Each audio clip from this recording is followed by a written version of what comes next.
Today we're checking out the S&B Cold Air Intake with an oiled cleanable cotton filter for the 2017 and 18 5.3 liter Silverado 1500s. If you want a practical performance upgrade that helps your truck breathe better and feels like a quality piece right out of the box, a good cold air intake is always a solid place to start, so this one is definitely worth looking into.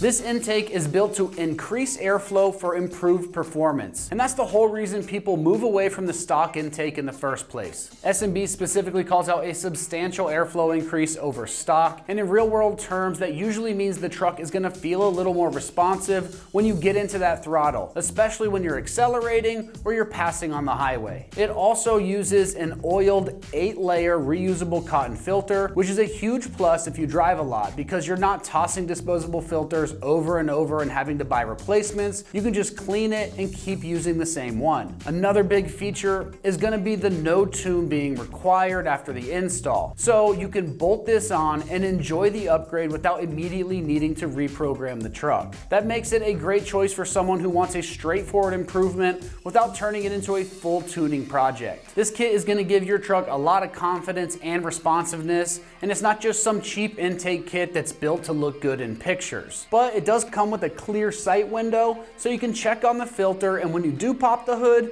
it's gonna look really fresh under there. If you want better airflow, reusable filtration system, and a name brand kit that's easy to live with on a day-to-day basis, this is exactly the reason why you should consider a kit like this.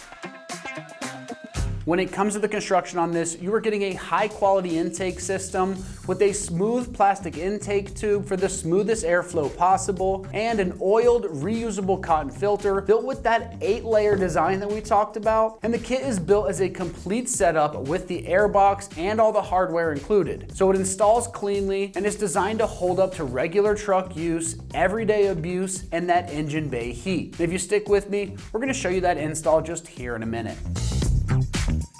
Now, as far as the pricing goes on this, it's coming in right around that $400 price range. Now, that is a very fair price for a complete S&B intake kit with that reusable filter and no tune required operation. And it has a pretty strong warranty from S&B, especially compared to other cheap kits that may not fit as well or offer the same value long term.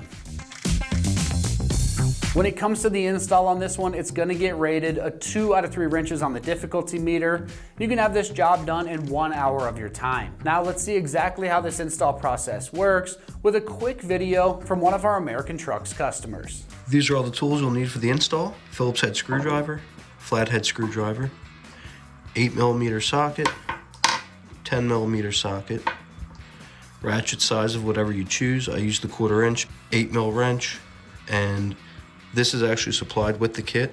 It's a Torx key to get your map sensor off. All right, I'm gonna be installing an S&B Cold Air Intake. First, what you're gonna wanna do, pop these quick connections off.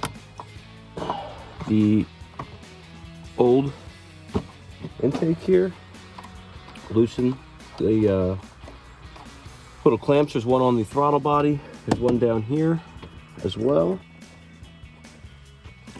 And then you wiggle that loose, take this off, gives you a lot of room to work. And then you can kind of get over to the actual air box, figure out how that's on there. Take some small little Torx. You'll pull this out first. You pull on that plug, push, and then you push, you pull the thread out, push this down, and then pull out. Comes out pretty simple. There is a little like pin there. Pull that out as well. You can tuck that off to the side for now. And then we'll figure out how to get the air box out. We're also going to fully remove these from the valve covers. These vacuum lines here, take them off as well. And then a little 10mm. Get this little crossbar off.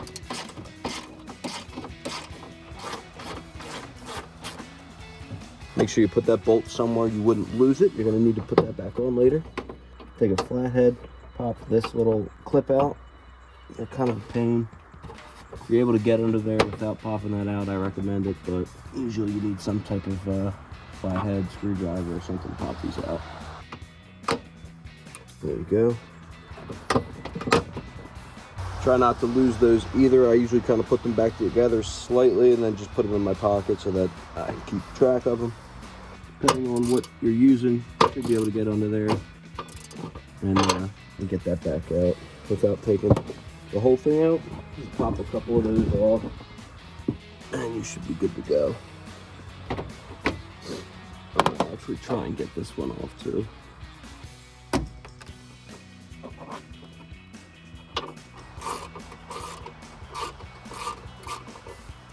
Again, save that bolt, save that little support. You're going to need that later. You're going to want to remove the top of the box. Flathead in here, but I'm going to get a Phillips head. Or you can get a nice flathead with a nice wide blade. That'll do it too. It is a either or type of screw. And there are 4 of them. 1, 2, 3, and then 4 down here. These are hexagonal, so I think I'm going to use a socket for them just to save some time because it's going to take forever.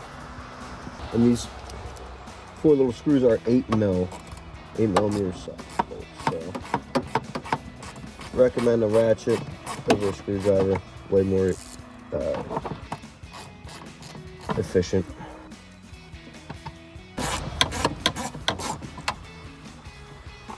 This last one down here might be a little tricky. I'm going to swap into an 8mm wrench just to get it. There's a transmission line that's in the way. Looks like it's going to be difficult to get a socket on there or a screwdriver. So if you have a ratcheting wrench, I'd recommend. I'm sure that would be a lot more helpful than just this old school box wrench.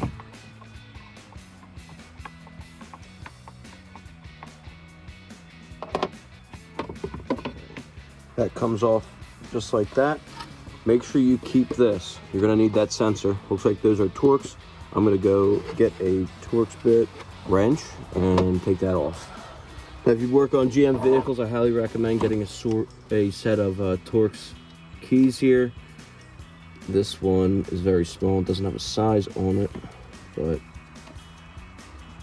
if you don't have Torx, you can use Allen's. I don't recommend it, but it will work in a pinch. And there goes that. Pull that out. If you want, you could stick it back into the socket, to the connector, just so you don't lose it. I am not going to be doing that. Pull the old filter out. Probably a little bit of life left in it. And just pull on this. It should pop out. It's a little bit of pain, but up and out. So now you have your factory box out. This tray also has to come out. These are also 10mm bolts. Pop out nice and easy.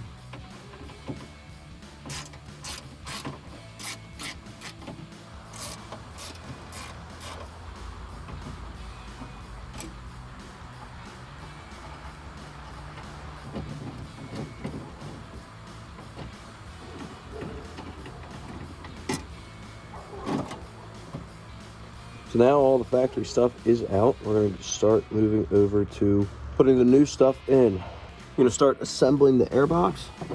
You'll see all these fender seals and air seals kind of fit into one spot. So you're going to push them in. And I'm going to go in one way.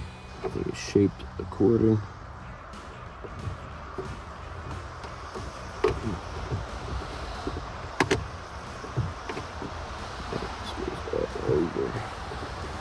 So it kind of slips over the ridge that it's cut out.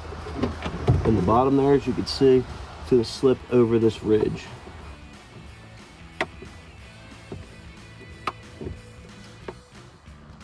Make sure that it's firmly locked into place.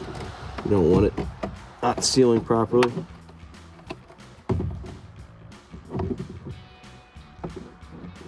And you'll hear it, even though it's rubber, you'll hear it kind of snap into place. And just make sure it's sealed properly and all jammed on there. Now there is an option for this bottom plug that goes into the bottom of the air box. It is optional. So depending on how you're going to be using the truck or running the truck, you can put it in there. That goes down here in the bottom, or you can leave it off. I live in kind of the northeast greater Philadelphia area. We do get snow and we do get a lot of junk and debris. I drive in decently weathered areas, so I'm gonna put it in there. I recommend, if you are gonna do a lot of off-roading or whatever, you do put that plug in there.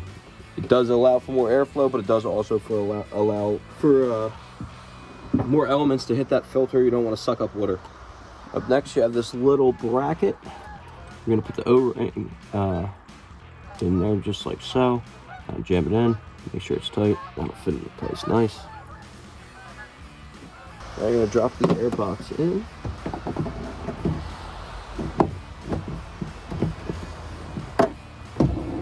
Making sure the fender seal lines up properly. In there. Be careful of all the lines that are in the way as well. The best way to go about it is to drop it in straight like that. And make sure that seal is on there properly.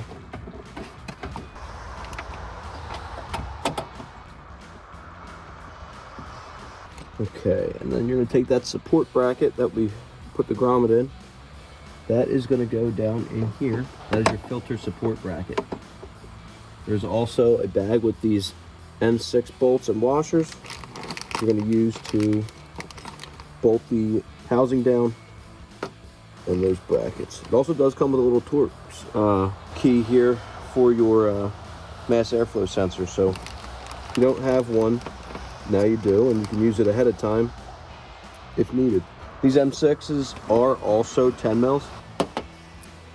Put them back, drop down in there, and they will go back into the factory holes, screw into the factory bolt holes that the old airbox support came out of. Always start by hand and then crank them down. It is a little tough because the new air seal is tight, but it'll give you a nice closed section. And then you can go ahead and tighten that stuff down. This side might be a little harder to align, but it does get down there. So that's in there nice and tight. You torque them all down. I wouldn't recommend going crazy tight, but definitely snug them up good. All right, air box is on. Next, you're going to want to add the air filter in there. Take off the clamp. Drop it on in. Push it through the side of the box here. You'll feel it snap into place. It has like a little flange on it. That's how you'll know it is nice and tight in there. Just because I am working in the snow, again, unfortunately, I am up in the northeast Philadelphia region. I'm gonna cover this box for now, just so that the filter doesn't get wet. That is totally optional. I recommend not doing this in the snow as well. And now we're going to start installing the actual intake tube into the motor. That looks like this. You'll notice you have your spot for your sensor here. We'll get to that in a second. There's a few hose clamps. I'm just going to put this here for now. Also have two couplers. It's going to go on that tube. The coupler with the smaller reducer is going to end up going on your throttle body. So that is going to sit on the edge with the elbow. And you'll have two hose clamps for that. Smallest hose clamp obviously goes on the smaller edge there. And you have one nice big one. It's going to go there. I recommend putting them in an orientation that is going to be easiest to tighten when you are in front of the motor. Now you could use a screwdriver or a, these are an 8mm bolt head. So for ease of installation and fastness, I'm going to use a 8mm wrench or ratchet. Again, the orientation of this doesn't really matter. That's pretty, you know, it depends on what you prefer. It's a preference-based thing. I like them right on top there so I can get to them nice and easy. I always tighten them a little bit ahead of time. This way, you're not sitting there holding two pieces trying to struggle. Just tighten them just enough to the point where it'll pop over, just like that. You don't want to tighten these too much. You can go crazy on that one. Tighten that one fully because it doesn't really have to slide. This one I don't recommend because we still have to put it on there. Next, we're going to install the sensor and that sub-assembly. So you'll have this packet with a little grommet, 2 new Torx keys, and a metal plate. That's where that new Torx wrench is going to come into play. Little grommet first, then the new sensor plate.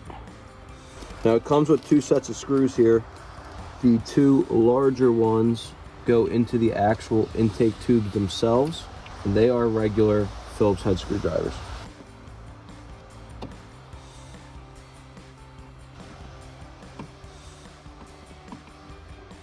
Be sure to tighten these evenly, alternating back and forth. You don't want to apply too much pressure to one side and not the other. Nice and tight. Now you can drop your sensor back in there. And there are 2 more supplied screws that work with the right there. These are also just Phillips head. So just get one started so that's kind of positioned. Put the other one right down there. Position them up. Again, you want even distribution. Tighten one side at a time until they're snug. Next, the second coupler is going to go over the air filter. First, what I would recommend doing is loosely putting it on the new filter coupler here, slipping that over. I'd just slip them both on first. This way you're not fighting with it down in the engine bay. Again, tighten them a little on the snug side. Do it by hand. And again, orientate them in a position where it's going to be easiest for you to work when it's installed. So don't put it in any crazy position where you're not going to be able to do anything. I like to do them so that they're even looking, you know, have a little presentation to it. That fits over there. Just right.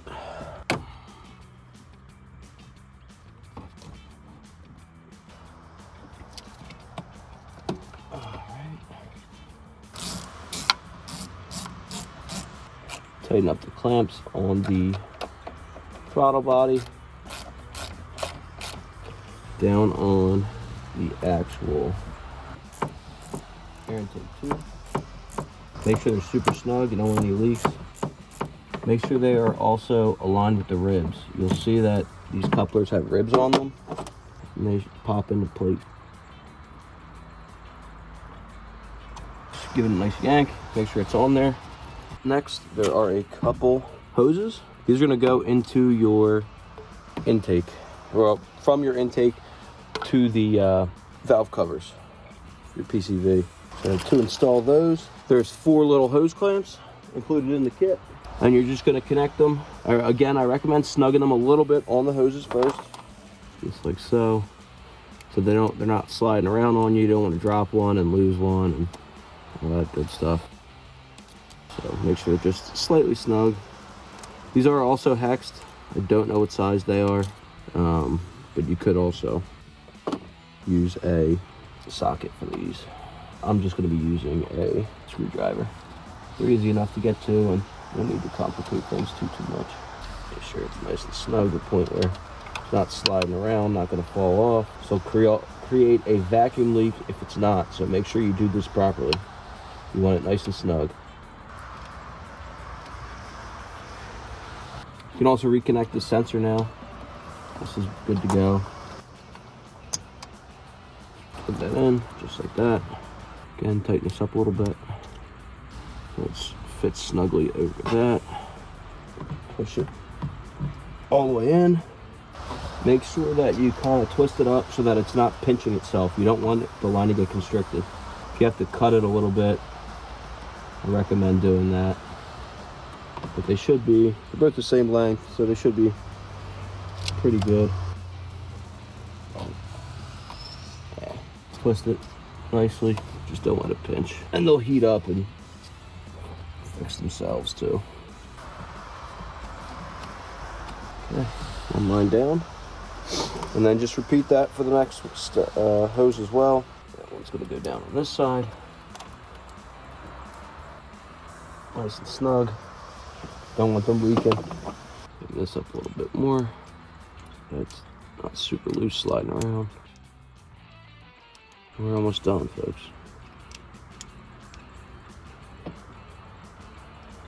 Pops right on here.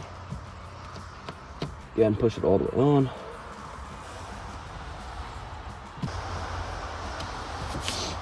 Cool. That's that. Now our final step's going to be to install this. I'm going to get something to cover my air intake while I do that. So I'm actually just going to use the old filter. So that'll work. So then next, take this all out. This is the seal for the plexiglass. So what you're going to want to do, the lens cover have this glass on it. Peel the glass off. Peel the paper off, I'm sorry. Okay, and then for the last few steps here, you're going to be putting the plexiglass cover over the filter. It comes with this rubber grommet and your piece of plexiglass that sits over there. You're going to want to make sure you line up this edge with this tab. Slips into this groove, so you just put it in there. Make sure everything gets aligned. Just like so. Pops right in. Make sure you give it a couple bangs. Make sure it's seated fully, and there you have it. And then it just, you want to line this tab up with this protrusion here. You'll see that it's kind of cut out for this tab, so you can get this cover on and off, and it just kind of seals in. You'll feel it almost snap into place. Make sure you really push it down in there hard. You'll feel the gasket seal, and then just rub along the entire edge and make sure it is seated properly. And there you have it. All installed and finished. All right, well that wraps up my review and the install of the S&B Cold Air Intake with an oiled cleanable cotton filter for the 2017 to 18 5.3 liter Silverado 1500s.